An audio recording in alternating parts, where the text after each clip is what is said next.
നിങ്ങൾ ആരും ട്രൈ ചെയ്യാൻ സാധ്യതയില്ലാത്ത വെറൈറ്റി പഴംപൊരിയാണ് ഇന്നത്തെ വീഡിയോയിലൂടെ ഷെയർ ചെയ്യുന്നത്.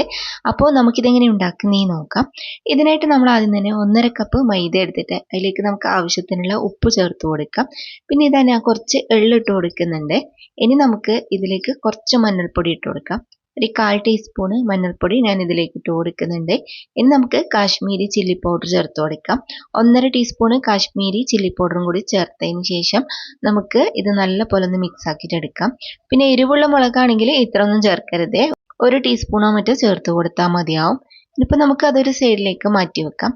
എന്നിട്ട് ഒരൊറ്റ ശർക്കരയിലേക്ക് 1 കപ്പ് വെള്ളം ഒഴിച്ചിട്ട് നല്ലപോലെ മെൽട്ടാക്കിയിട്ട് അതിൻ്റെ ചൂടാറാൻ വേണ്ടിയിട്ട് വെയിറ്റ് ചെയ്യാം. ഇനിയിപ്പോൾ നമുക്ക് മൈദയിലേക്ക് ഒരു മുട്ട പൊട്ടിച്ച് ഒഴിച്ച് കൊടുക്കാം. എന്നിട്ട് നമ്മൾ റെഡിയാക്കി വെച്ച ശർക്കരപ്പാനി ഇതിലേക്ക് വെച്ചിട്ട് നല്ലപോലെ മിക്സ് ആക്കിയിട്ട് എടുക്കാം.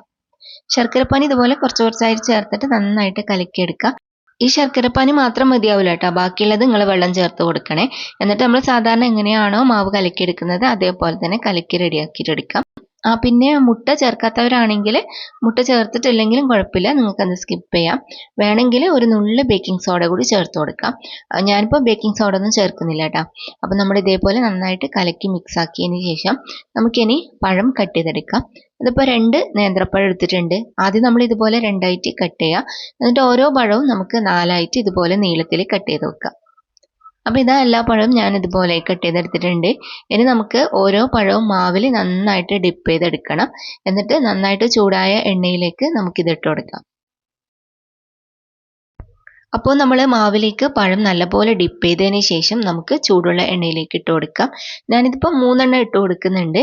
എന്നിട്ട് ഒരു സൈഡ് നല്ലപോലെ ഫ്രൈ ആയി കഴിയുമ്പോൾ നമുക്ക് മറിച്ചിട്ട് കൊടുക്കാം. ഹൈ ഫ്ലെയിമിൽ തന്നെ വെച്ച് കൊടുത്താൽ മതി. എന്നിട്ട് ഇതുപോലെ നല്ലോണം കളറെല്ലാം മാറി വന്നു കഴിഞ്ഞാൽ നമുക്ക് മറിച്ചിട്ട് കൊടുക്കാം. അപ്പോൾ ഇതാ ഇതിൻ്റെ 2 സൈഡും നല്ലപോലെ ഫ്രൈ ആയിട്ട് വന്നിട്ടുണ്ട്. ഇനി നമുക്കിത് കോരിയെടുക്കാം. അപ്പോൾ ഇതാ നമ്മുടെ അടിപൊളിയായിട്ടുള്ള പഴംപൊരി റെഡി ആയിട്ടുണ്ട്. കിടിലൻ ടേസ്റ്റ് ആണ് കേട്ടോ. പഴംപൊരിയും ബീഫെല്ലാം കഴിക്കുന്നവരാണെങ്കിൽ നിങ്ങൾക്ക് എന്തായാലും ഇഷ്ടമാവും.